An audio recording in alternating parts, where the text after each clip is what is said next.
పని పాట లేని కాన్వర్జేషన్‌ను బాలకృష్ణ అనే వ్యక్తి తీసుకొచ్చాడు అసెంబ్లీలో. అసలు ఆయన మాట్లాడాల్సింది ఏంది?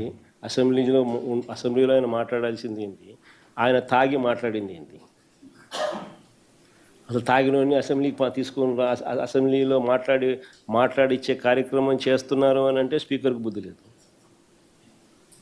తాగినోడు ఆ మాదిరిగా మాట్లాడుతున్నాడు అని అంటే ఆయన సైకలాజికల్ హెల్త్ ఎట్టుందో, అసెంబ్లీకి వచ్చి ఆ మాదిరిగా మాట్లాడుతున్నాడంటే ఆయన సైకలాజికల్ హెల్త్ ఎట్లుందో ఆయన క్వశ్చన్ చేసుకోవాలి. ఒకప్పుడు బాలకృష్ణ గారి ఫ్యాన్గా ఆయన ఫ్లెక్సీలు మోసి ఆయనకి ర్యాలీలు చేసినోడు ఈరోజు తాడేపల్లి ప్యాలెస్లో కూర్చొని ఏం మాట్లాడుతుంటావు? నాకు అసలు అర్థం కాల.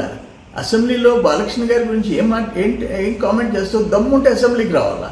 అసెంబ్లీకి వచ్చి అడుగుపెట్టే గట్స్ లేవు, బాలకృష్ణ గారి గురించి నీ ఇష్టం వచ్చినట్టు మాట్లాడతావు. అసలు నాకు ఒక్కటి ఏంటంటే అర్థం కాదు, ఒక పాలిటీషియన్ బహుశా ఇండియాలో ప్రపంచంలో 2.5 hours ప్రెస్ కాన్ఫరెన్స్ పెడతారా? పబ్లిక్ మీటింగ్లో స్పీచ్ ఇవ్వచ్చు, 2.5 గంట ప్రెస్ కాన్ఫరెన్సా? ప్రెస్ని అడ్రస్ చేస్తావా? ఏమన్నా చాదస్తావా?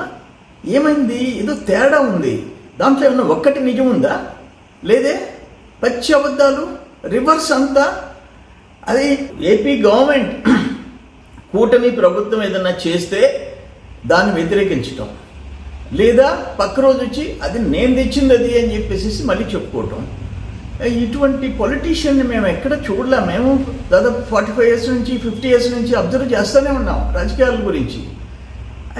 ఇది ఒక ప్రత్యేకమైన క్యారెక్టర్ ఇది.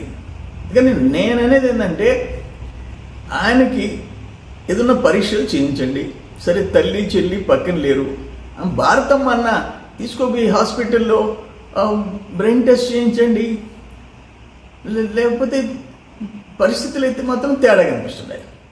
అందుకని పచ్చి అబద్ధాలు 2.5 గంట నాన్ స్టాప్గా 2.5 hours ప్రెస్ని అడ్రస్ చేయటం అంటే, అరగంట అసెంబ్లీలోకి రాలేని వాడు 2.5 గంట మాట్లాడటం. అందుకని డెఫినెట్గా ఏదో ఉంది, నువ్వు ట్రీట్మెంట్ చేయించుకోవటం మంచిది అని చెప్పేసి మా సలహా.